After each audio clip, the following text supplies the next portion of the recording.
चलिए, कल हम लोगों ने विशेषण पढ़े थे। अब आज का जो मेरा टॉपिक होगा वो होगा संज्ञा। कौन सा होगा? अच्छा, संज्ञा किसे कहते हैं? देखिए, दुनिया में हर चीज का कोई ना कोई नाम होता है। कोई बिना नाम का है? किसी का नाम अनामिका होता है, बिना नाम के, लेकिन उसका भी नाम है अनामिका। तो दुनिया में कोई ना कोई जो भी संसार में जो दिखाई देते हैं, समझी दिखा देना, जो दुनिया में दिखाई देते हो या ना दिखाई देते हो उसे हम संज्ञा कहते हैं। संज्ञा की सबसे पहले हम आपको परिभाषा पढ़ाते हैं, उसके बाद संज्ञा कैसे बनती है, किस प्रकार की है, तब हम उसको इसमें करेंगे। इसको रख लीजिए, बाद में कर लेना, रख के लिए हम तब सॉल्व करवाते हैं, परेशान ना हो। तो चलो, संज्ञा सबसे पहले हम लोग संज्ञा की परिभाषा करते हैं। हम लोगों ने परिभाषा पढ़ी होगी, जहां किसी वस्तु, प्राणी, स्थान आदि के नाम का बोध हो उसे संज्ञा कहते हैं। नहीं, जहां पर भी देखिए, हो सकता है मैंने कल भी कहा था कि मेरी परिभाषा किताबों से थोड़ा सा भिन्न होगी। मतलब जहां किसी वस्तु, प्राणी, स्थान आदि के नाम का बोध हो, किसका बोध हो? नाम का बोध हो, उसे हम संज्ञा कहते हैं। अब संज्ञा शब्द बना कैसे? तो सम धन ज्ञा, दो शब्द हैं, सम धन ज्ञा। ज्ञा का मतलब होता है जानना। ज्ञा का मतलब क्या होता है? जानना। सम माने होता है अच्छा, सामान्य होता है। तो हम किसी वस्तु को अच्छी तरीके से जाने, हम जब किसी व्यक्ति, वस्तु, प्राणी को अच्छी तरीके से जाने तो वो कहलाता है संज्ञा। तो संज्ञा क्या है? जैसे हमने कहा राम, क्या हो गया? संज्ञा हो गया, क्योंकि किसी न किसी व्यक्ति का नाम होगा। हमने कह दिया दिल्ली, तो किसी न किसी दिमाग में एक चीज आ गई कि दिल्ली हमारी राजधानी है, कोई शहर है, एक स्थान का नाम है। सही है? यदि हम कह दें शेर, तो जानवर का नाम आ गया दिमाग में, यार बड़ा होता है और दुर्गे भैया सवारी करता है। तो शेर क्या है? किसी न किसी प्राणी का नाम है, जानवर का नाम है। तो जहां हमें किसी वस्तु, प्राणी, स्थान आदि के किसका बोध हो? नाम का बोध हो, उसे हम संज्ञा कहते हैं। कुछ नाम ऐसे होते हैं जो दिखाई देते हैं, कुछ नाम ऐसे होते हैं जो दिखाई नहीं देते। हम कहें कि इस कमरे में हवा ठंडी है, तो हवा दिखाई दे रही? नहीं दिखाई दे रही, यानी जिसको हम महसूस करें वो भी संज्ञा है। हम लोग आरती गाते हैं, तुम हो एक अगोचर सबके प्राणपति। अगोचर माने जो दिखाई ना दे, लेकिन वो भी संज्ञा है। तो किसी व्यक्ति, वस्तु, प्राणी, स्थान आदि के नाम को हम क्या कहते हैं? संज्ञा कहते हैं। समझ में आया? चलो, अब संज्ञा किस प्रकार का शब्द है, तो ये भी एक चीज जानने वाली है कि संज्ञा एक विकारी शब्द है। कैसा है? संज्ञा शब्द की प्रकृति, प्रकृति का मतलब जो बदल जाए, तो इसकी प्रकृति का मतलब स्वभाव होता है। प्रकृति का मतलब स्वभाव, और संज्ञा की प्रकृति कैसी है? बिटारी है, ये बदल सकता है। कैसे? जैसे हमने कहा लड़का, अब ये बदल सकता है। यदि आप लिंग में चले जाओगे तो लिंग परिवर्तन कर सकते हो आप, लड़की बदल गया, लड़के बदल गया, लड़कियां। इसका मतलब संज्ञा पर लिंग, वचन, कारक और काल का प्रभाव पड़ता है। तो संज्ञा कैसा शब्द है? एक बिटारी शब्द है। और बिटारी का मतलब होता है जिसमें हम परिवर्तन। बिटारी ना समझ लेना, बिटारी, बिटारी को और हम थोड़ा कह दें कि बिगाड़ना, तुमने मेरे काम बिगाड़ दो, तो बिटारी जिसमें हम परिवर्तन कर सकते हैं। समझ में आया? अब बात करते हैं हम संज्ञा के भेद।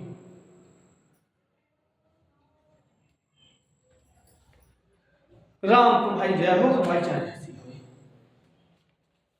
हो। चाय नहीं, संज्ञा के भेद बताओ सब। संज्ञा के कितने भेद होते हैं? अंजलि बताइए, संज्ञा के कितने भेद हैं? कोई और कोई? 3। आपका उत्तर गलत है। संज्ञा के 3 भेद होते हैं। किसी भी एग्जाम में आज तक 5 सही नहीं हुआ, किसी भी एनी एग्जाम में, और पूछे 5 हो जाती है। संज्ञा के कितने भेद हैं? 3 भेद है। बस ये दिमाग रखना है, कितने भेद हैं? 3 भेद हैं। कौन कौन से 3 भेद हैं? सबसे पहले उसकी चर्चा करते हैं। पहला होता है आपका व्यक्तिवाचक संज्ञा, दूसरा होता है आपका जातिवाचक संज्ञा, तीसरा होता है आपका भाववाचक संज्ञा। बेटा थोड़ा मार्कर ले लो, शायद इधर हो तो भैया स्याही ले लो, जो भी लाना हो लाइए। तो संज्ञा के कितने भेद होते हैं? 3। 1 2 3। फिर 5 शब्द कहां से आई? तो सुन लीजिए कि जातिवाचक संज्ञा को हम 2 भागों में विभाजित करते हैं। कितने भागों में? 2 भागों में। एक होता है आपका द्रव्यवाचक और दूसरा होता है समूहवाचक। ध्यान से समझना कि संज्ञा के 3 भेद हैं, व्यक्तिवाचक, जातिवाचक और भाववाचक। फिर आता है आपका पहले, सबसे पहले व्यक्तिवाचक संज्ञा, जातिवाचक संज्ञा और भाववाचक संज्ञा। अब क्योंकि मैंने बताया पूछी 5 जाती हैं, तो कैसे पूछी जाती हैं, चलो इस पे चर्चा करते हैं। समझ में आ रहा? व्यक्तिवाचक का मतलब होता है जहां एक ही व्यक्ति का बोध हो, जहां एक ही व्यक्ति का बोध हो। जैसे हम कह दें अंजलि खड़ी हो जाओ, श्वेता खड़ी हो जाओ, शिवपाल भैया खड़े हो जाओ, तो ये केवल यही लोग खड़े होंगे। और हम कहें लड़कियां खड़ी हो जाए तो सभी लोग खड़े हो। सही है? तो जहां हम किसी एक पर्टिकुलर, आप घर से आते हो, कहा हम विद्यालय जा रहे पढ़ने के लिए, या आपने कहा कि हम बाजार जा रहे, घर से कहते आए हम बाजार जा रहे, और आप बाजार ना पहुंचे, घर पे दोबारा ना पहुंचे, तो आपको कहां ढूंढना जाएगा? बीटेपुर का बाजार, अजीतमल का बाजार, बुरादल का बाजार, इटावा का बाजार, औरैया का, यानी आपके आसपास जितने भी बाजार लगते होंगे वहां ढूंढना जाएगा। और आप ये कहते जाओ कि मैं अजीतमल के बाजार जा रहा हूं, बावरपुर के बाजार जा रहा हूं, तो दिन भर ढूंढना जाएगा। कहां ढूंढना जाएगा? अजीतमल और बावरपुर में ही ढूंढना जाएगा, फिर बीटेपुर में नहीं ढूंढोगे। तो व्यक्तिवाचक संज्ञा का मतलब होता है जहां एक ही व्यक्ति का बोध हो। इस पर चर्चा विस्तार से कल होगी, जहां एक ही व्यक्ति का बोध हो। जातिवाचक संज्ञा, इसको पढ़ते हैं। जातिवाचक संज्ञा क्या है कि जहां एक संपूर्ण जाति का बोध होता है। किसका बोध होता है? संपूर्ण जाति का बोध होता है। जैसे नारी, लड़के, लड़कियां, स्त्री, पुरुष, जानवर। अब जानवर में शेर, गाय, बैल, भेड़, बकरी इत्यादि। पशु पक्षियों में तोता, मैना, कबूतर, कौवा, चिड़िया, गौरैया इत्यादि। ये सब क्या होंगे? जातिवाचक होंगे। जैसे अब नदी, पर्वत, पठार, सागर, समुद्र क्या होंगे? जातिवाचक। इन जातिवाचक संज्ञा में कुछ संज्ञाएं ऐसी जातिवाचक होती हैं जो वो आपस में पदार्थ बना लेती है। जैसे सोना पदार्थ है, द्रव्य है, इसको हम पदार्थवाचक भी कहते हैं। सोना, अब सोना की क्वालिटी तो है ये नहीं कि 24 कैरेट 25 कैरेट गोल्ड होती है, लेकिन सोना क्या है? गेहूं द्रव्य है, चीनी, दूध, ढेर, गुच्छा द्रव्य है। अब आगे चलते हैं समूहवाचक में। कुछ जातिवाचक संज्ञाएं ऐसी होती हैं जो एक समूह का निर्माण करती हैं। इन पे चर्चा बाद में होगी, विस्तार से होगी, कल ही होगी। कल जातिवाचक व्यक्तिवाचक पे चर्चा होगी, जातिवाचक पे। तो कुछ जातिवाचक संज्ञाएं ऐसी होती हैं जो एक समूह का बोध कराती है। किसका बोध कराएंगे? समूह का। समझते चलिए।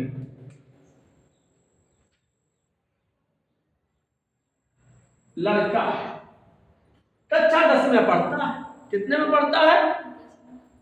कक्षा 10 में पढ़ता है। क्या एक बच्चे की कक्षा होती है?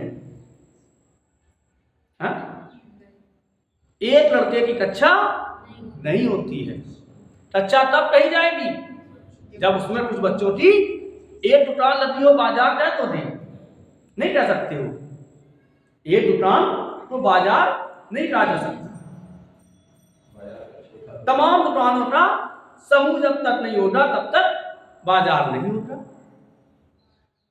शहर, अब यहां से देखिए, शहर, गांव, एक घर बनो हो तो गांव हो जाए, नहीं हो जाए।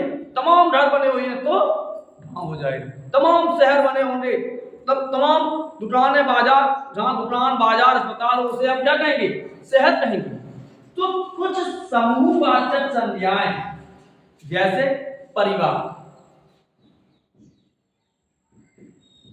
क्या है? परिवार। एक आदमी का गिरोह होता है? नहीं होता। गिरोह में तो 5-6 होंगे, होता है। कक्षा, परिवार, ये कैसे हैं? समूह हैं, टुकड़ी, सेना की।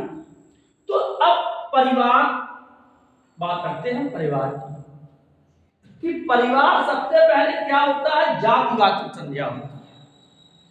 परिवार क्या है? जातिवाचक है।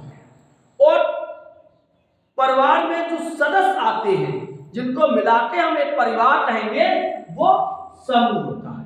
जब गणना होती है उन्होंने कहा भैया तुम्हारे परिवार में कोई नहीं, अकेले है तो एक पन्ना भर हो जाए, ना मुखिया ना कछु। और लेकिन जहां होंगे तो वहां मुखिया है, उसके बाद पति, पत्नी, बच्चे, नाती, दादा, पंती सब तमाम होते हैं। तो समूहवाचक संज्ञा, जातिवाचक संज्ञा का ये भेद है। समूहवाचक संज्ञा, जातिवाचक संज्ञा का भेद है। द्रव्यवाचक संज्ञा, जातिवाचक संज्ञा का भेद है। फिर आता है भाववाचक संज्ञा। जब भाव किसे कहते हैं?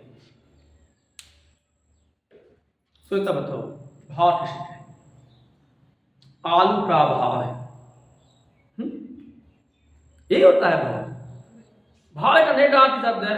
आज तक तुम बड़े भाव है, हम ये भी कहता है हाँ, तुम्हारे भाव ढूंढने नहीं मिल रहे, नहीं। और भाववाचक क्रिया भी होती है। व्याकरण में भाव का मतलब क्रिया होती है। यहां भाव का मतलब होता है कि जब हम उसको, जैसे ठंडा, जो चीजें हमें दिखाई ना दे, हमने अपनी परिभाषा बताई कि जो चीजें, जो वस्तु जिनको हम देख ना सकें, महसूस कर सकें, वो क्या है? भाव। जैसे ये समझ में आए हैं? एक बार पुनः दोबारा बता देंगे तो समझ में आ जाएगा। जैसे सबसे पहले भाव बात समझे। मैं एक उदाहरण लिखता हूं, सेब मीठा है। अब मैं सबसे उदाहरण देकर समझाता हूं एक एक। सेब मीठा है, सेब मीठा है। अब आप में सेब में क्या मिठाई दिखाई देती है भैया यन पे मीठो है? हैं? नहीं नहीं देती मिठाई। क्या करते हैं? आज बहुत सर्दी है। आज बहुत, अच्छा किसने किसने सर्दी देखी हाथ उठाओ। हैं? देखो ये स्वेटर पहने, हम स्वेटर पहने, वो जैकेट पहने, क्योंकि हम लोगों को महसूस हो रही है कि सर्दी है। महसूस ही करते हैं। जब तो नहीं देखी कि हाँ तुम सर्दी ठाड़ी है, जितनी तुम ठाड़ी हो आज बहुत हो है, तुम बात करी सर्दी से नहीं करी। तो आज बहुत सर्दी है, दिखाई नहीं देती सर्दी। सर्दी कभी भी हम क्या करते हैं? महसूस करते हैं। ये तो करते हैं। बताओ किसने किसी ने सर्दी देखी हो, हमें वो बताए सर हमने सर्दी देखी हो। बताओ। नहीं देखी। चलो अब भावार्थक संज्ञा और इसको विस्तार रूप पढ़ेंगे। आज तो हम केवल इनके संज्ञा की परिभाषा और भेद पढ़ रहे हैं कि संज्ञा के कितने भेद हैं। कभी भी एग्जाम में आ जाए कितने बताओगे? 3।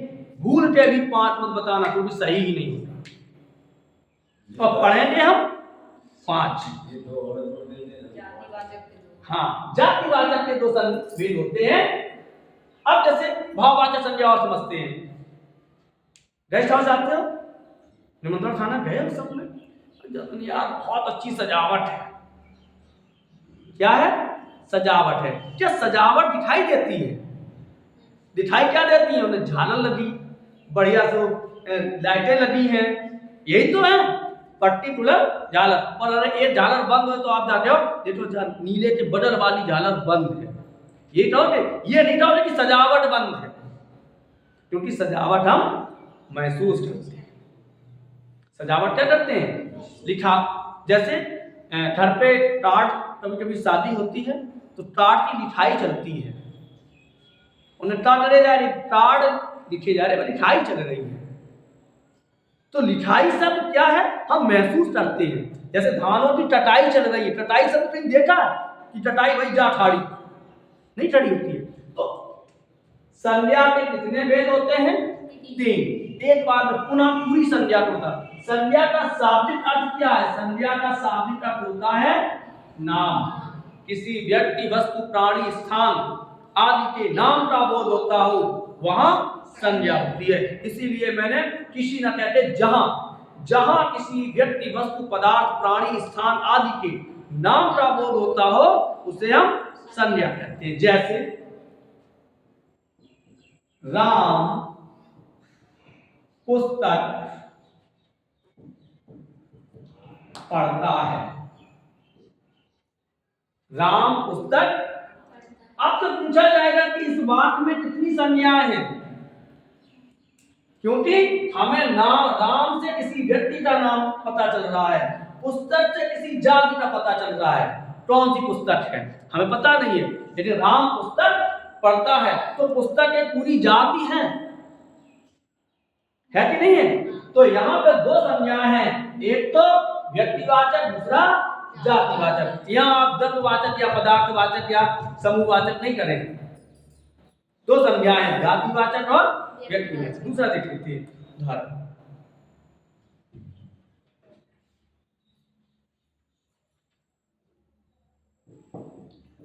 मोहन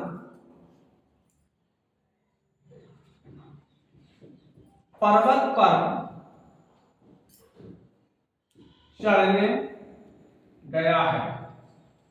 मोहन पर्वत पर चढ़ने गया है। तो यहाँ पर कितनी संज्ञाओं का प्रयोग हुआ है? कौन सी? एक व्यक्तिवाचक और पर्वत जाति। अब एक दूसरा देखते हैं। राम घर से बाजार जाता है। यहां से समझना, राम घर से बाजार जाता है, कितनी संज्ञाओं का प्रयोग हुआ। सबसे पहले राम क्या है, एक ही व्यक्ति होगा राम, तो राम हो गया जातिवाचक संज्ञा। घर सॉरी व्यक्तिवाचक संज्ञा, घर हो गया क्या जातिवाचक संज्ञा। बाजार सबसे पहले जातिवाचक, और कौन सी जातिवाचक है, जातिवाचक में समूहवाचक।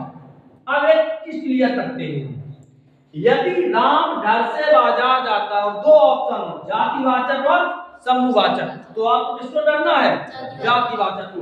यदि जातिवाचक ऑप्शन नहीं है तो क्या करना है, समूहवाचक में।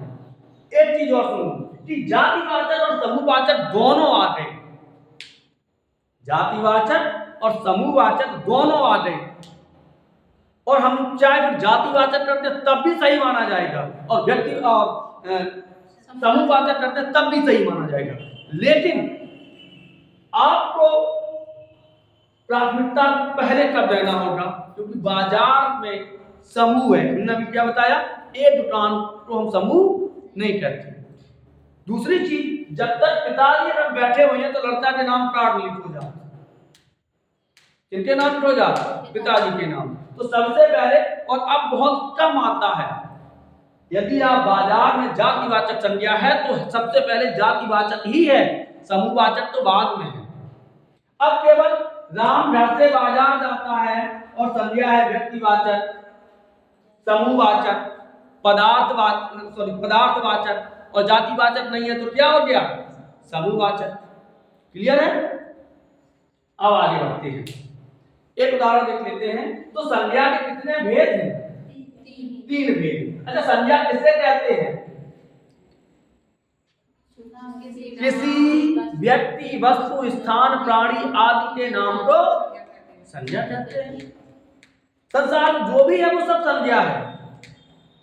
आप कापी है, संज्ञा है। अच्छा, ये चटाई हरी है, ये चटाई हरी है, किसको किसको दिखाई दे रही कि हरी है, किसको किसको दिखाई देती है कि हरी है। हम देख नहीं रहे, क्या कर रहे, महसूस कर रहे हैं कि भाई ये हरी है। हाँ, आप भैया कुछ घर की कह रहे हैं, देखिए घर जातिवाचक संज्ञा है, घर कैसी है, जातिवाचक संज्ञा है। तो जिन संज्ञा शब्द के भेद कितने होते हैं, तीन। कभी 5 तो नहीं करोगे, किताबों में कितने आए हैं, 5। लेकिन 5 संज्ञाएं, जो 2 संज्ञाएं हैं जातिवाचक की, समूहवाचक और द्रव्यवाचक, इनकी उत्पत्ति ही जातिवाचक से हुई। अगर कच्चा घर पक्का घर हो जाए तो व्यक्तिवाचक नहीं, तो विशेषण बन जाएगा कच्चा घर पक्का घर। यह मोहन का घर है तो मोहन व्यक्तिवाचक है, घर जातिवाचक में रहेगा, बाजार समूहवाचक में रहेगा, और सबसे पहले बाजार जातिवाचक है, उसके बाद समूहवाचक होगा। क्लियर हो गया। संज्ञा की प्रकृति कैसी है, संज्ञा की प्रकृति कैसी है, बिटारी कैसी है, और बिटारी किसे कहते हैं, जिस पर लिंग वचन कारक काल का प्रभाव पड़ता है, जो एक वचन से बहुवचन, स्त्रीलिंग से पुल्लिंग में आ जाते हैं, उन्हें हम बिटारी शब्द कहते हैं। तो संज्ञा कैसी है, संज्ञा का शाब्दिक अर्थ क्या है, अच्छी तरीके से जानना। संज्ञा शब्द में कौन सा उपसर्ग है, सम, क्योंकि मैंने पढ़ाया था सम धन ज्ञान, ज्ञान का अर्थ होता है जानना, ज्ञान धातु है, मूल शब्द है, सम उपसर्ग है, इसलिए बना है संज्ञा। इसमें कौन सी संधि है, मान चलिए आ जाए कि संज्ञा शब्द में संधि है, तो कौन सी है, व्यंजन संधि। सम धन डम बराबर संगम, यदि किसी इस पर माटे बाद कोई स्पर्श वर्ग काचा टाता पा आता है तो माट इसमें बनेगा, अनुस्वार में बनेगा। तो चलिए संज्ञा के कितने भेद, 3। कौन कौन से? व्यक्तिवाचक, जातिवाचक, भाववाचक। जातिवाचक संज्ञा के कितने भेद? दो। कौन कौन से? समूहवाचक और द्रव्यवाचक। जहां किसी एक संपूर्ण जाति का बोध होता है उसे क्या कहते हैं? जातिवाचक। जो जातिवाचक संज्ञा संपूर्ण समूह का बोध कराते हैं उसे क्या कहते हैं? समूह बोधक या समूहवाचक। जो संज्ञाएं किसी द्रव्य या पदार्थ का, जैसे लोहा, सोना, चांदी, तेल, पानी, किसका बोध कराते हैं? पदार्थ का, तो उसे हम द्रव्यवाचक या पदार्थवाचक कहते हैं। ये भी किसका भेद है? जातिवाचक का। जिन संज्ञा को हम अनुभव करते हैं वो कैसे होते हैं? भाववाचक संज्ञा। क्लियर है? कल हम लोग इस पर चर्चा करेंगे व्यक्तिवाचक संज्ञा। तब तक के लिए राधे राधे।